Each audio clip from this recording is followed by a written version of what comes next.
बिस्मिल्लाहिर्रहमानिर्रहीम। सुन सको तो सुनो में खुश आमदीद।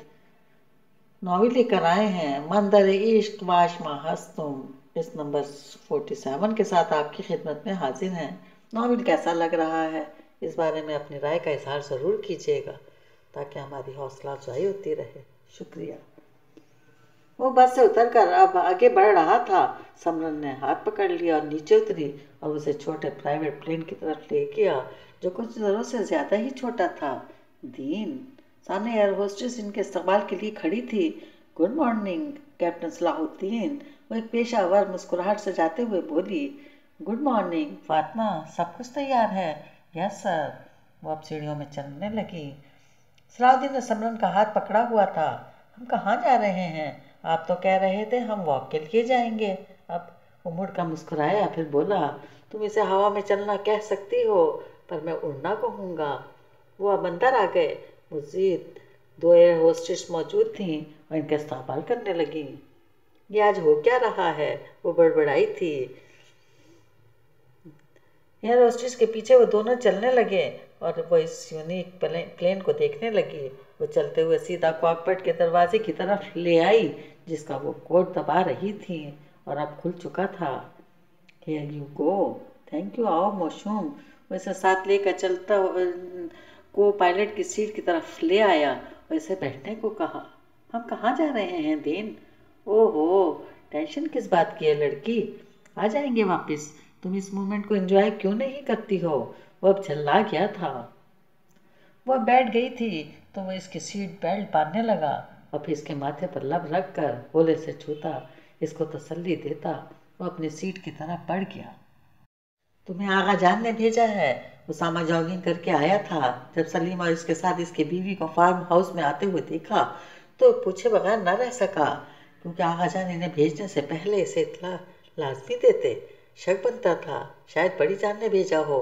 जी सर। उसामा से 2 साल बड़ा था मगर हैसियत के मुताबिक इसे सर बोलता था। उसामा ने इसको एक लड़की समेत जो नूर से भी छोटी लड़की थी वो इसकी बीवी के तौर पर देखकर अपने लब सख्ती से भींच लिए। वो इसे कुछ नहीं कह सकता था क्योंकि ये काम वो खुद कर चुका था और फिर किस मुंह से रोकता। अपनी माँ को साथ नहीं लाए? नहीं सर, इनका तो वहाँ काम था, वो कैसे आ सकती थी? वो अब चलने लगा। वो भी इसके पीछे पीछे आया। सारा सामान इसने गज़ल से उठवाया हुआ था और ख़ुद बड़े आराम से उसामा के पीछे ताबेदारी से चल रहा था कि उसामा को रुकना पड़ा। इतना भारी सामान इससे उठवा रहे हो, होश में हो? वो सख्त लहजे में बोला कि सलीम गड़बड़ा गया और जल्दी से मुड़ा और इसे घूरता हुआ सामान तकरीबन झपटते हुए लेने लगा। सॉरी सर, असल में इसे खुद आदत है सारे काम करने का, इसलिए बिना कहे शुरू हो जाती है।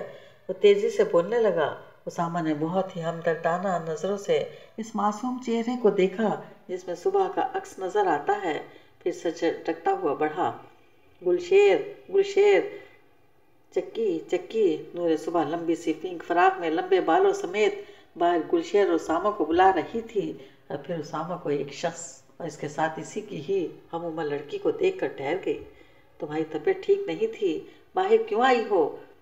वो चाहकर भी अपनी घूरी हटा नहीं सका तो इससे कहने लगा जो इसको नहीं इस लड़की को देख रही थी। घर में कोई नहीं था, मुझे लगा तुम भाग गए हो अरशद भाई के डर से। ये कौन है? कोई नहीं, काम वाले हैं, अंदर जाओ। सलीम की नज़रें नूर सुबह के सरापे की तरफ गईं। फिर इसने अपनी बीवी को देखा तो इसका दिल खराब हो गया और ये चीज़ उसामा की नज़रों से पोशीदा न रह सकी तो आपकी बात सख्ती से बोला। मौसम मज़े का हो गया है। गुलशेर को ढूंढ रही थी। वो अंदर के बजाय बाहर आ गई थी। हेलो, तुम्हारा क्या नाम है? वो ऐसी थी, कोई भी अपनी उम्र का देखती तो इसके साथ शुरू हो जाती। जाओ कमरे में और तुम लेफ्ट साइड पर जाओ, वहाँ क्वार्टर है। फिर मेरे साथ स्टडी में आना, तब तक आगाजान से पूछ कर आओ। वो चलता हुआ सुबह की तरफ आया जो पिलर के करीब खड़ी थी। वो इसका बाजू पकड़ने लगा। सुबह गज़ल को देखकर हाथ हिलाने लगी। सलीम के तासुरात बिगड़े। चलो, या तुम्हें बुलाने के लिए सनद भेजूं? वो कड़वे लहजे में गज़ल को बोलता तेज़ी से चल पड़ा। तुम्हारा दुपट्टा कहाँ है? वो अब इसका बाजू छोड़ चुका था और इस दोनों लाउंज में मौजूद थे। वो सीने पे बाजू बांधे इससे ससार कर रहा था। میں نے پہلے کبھی نہیں پہنا تو اب کیوں پہنوں؟ اگر اس دن کی بات کر رہے ہو تو امی نے مجبوراً پہنایا تھا، کیونکہ امریش پوری یعنی کہ آپ کے آقا جان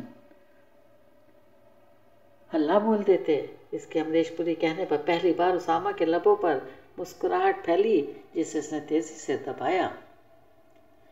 بیماری میں بھی تم باز آ جاؤ، مگر نہیں، میں بیمار نہیں ہوں، کیوں بار بار کہہ رہے ہو؟ کیا مجھے کینسر ہے؟ یہ بات اسامہ کو دل پہ جا کر لگی تھی۔ نور صبح، اپنی زبان کو لگام دو ورنہ ایک الٹے ہاتھ کا تھپڑ کھاؤ گی، اور اتنی ٹھنڈ ہے، اگر بیمار نہیں ہو تو بیمار پڑ جاؤ گی، اور میرے پاس اتنے فالتو پیسے نہیں ہیں جو تم پر خرچ کروں۔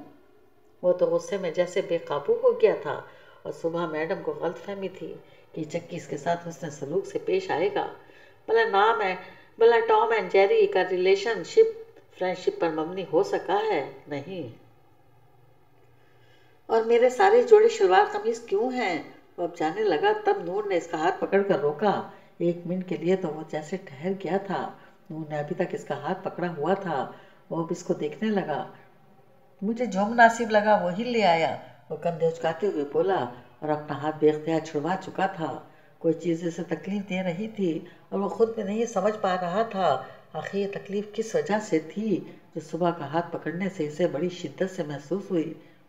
جاؤ کمرے میں، گلشیس تمہارے لیے کچھ بھیجتا ہوں، وہ سنجیدگی سے کہتا ہوا چل پڑا۔